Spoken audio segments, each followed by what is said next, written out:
Good morning children.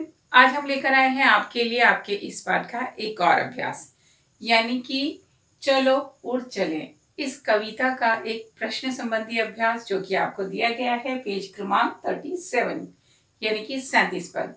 जब हम इस कविता को पढ़ते हैं तो इस कविता के अर्थ को समझ लेते हैं और हम जान लेते हैं कि यह कविता किस प्रकार कवि कल्पना लोक पर आधारित जो सुंदरता का वर्णन करता है और बच्चों से उस सुंदर लोक की यात्रा करने के लिए कहता है और बताता है कि वहां पर किस प्रकार से फूल, तरह तरह के फूल हैं, वहां सुगंधित पवन है और तितली भंवरे किस प्रकार वहां प्रकृति का आनंद ले रहे हैं और उसकी सुंदरता देखने के लिए देवलोक से परियां भी उतर कर आती हैं।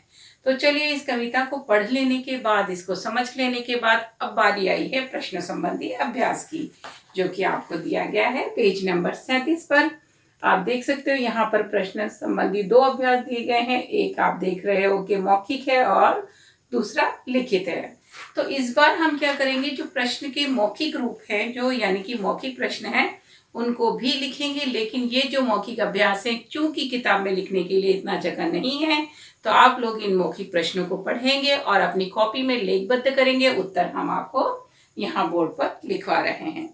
और रहा लिखित प्रश्नों की बात, तो लिखित प्रश्नों के लिए आपको यहाँ अभ्यास के नीचे जगह दी गई है, जो हम टेक्स्ट बुक में ही पेंसिल की सहायता से लेखबद्ध करेंगे।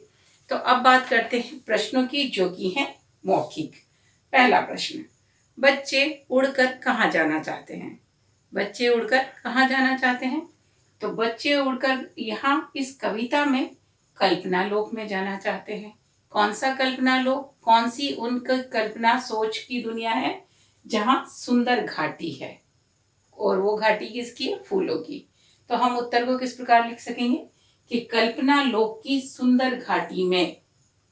वाक्य में नहीं लिखेंगे, संक्षिप्त में उत्तर लिखना है। बच्चे उड़कर कहाँ जाते हैं, जाना चाहते हैं, तो आप लिख देंगे कल्पना लोक की सुंदर घाटी में, पहले का उत्तर। दूसरे प्रश्न की तरफ बढ़ते हैं। वहां फुलवारी देखने कौन आता है? कल्पना लोक की जो सुंदर घाटी है, वहां फुलवारी देखने कौन आता है? तो वहां देखने आते हैं फुलवारी देवलोक की सुंदर परियां।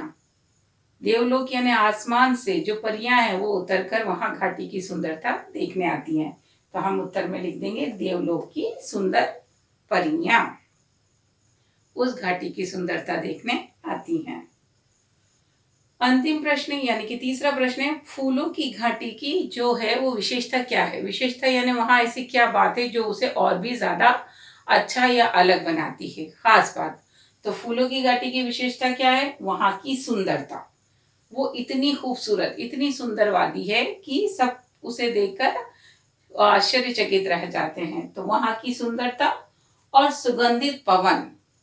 वहां की पवन क्या है? बहुत सुगंधित है। फूल हैं, केसर की खुशबू उसमें आ रही है। और वहां जो पंछी हैं, जो जंतु हैं, छोटे कीट पतंगे हैं, कीट पतंगे जो वहां प्रकृति का आनंद ले रहे हैं। तो हम क्या लिखेंगे? वहां की विशेषता क्या है?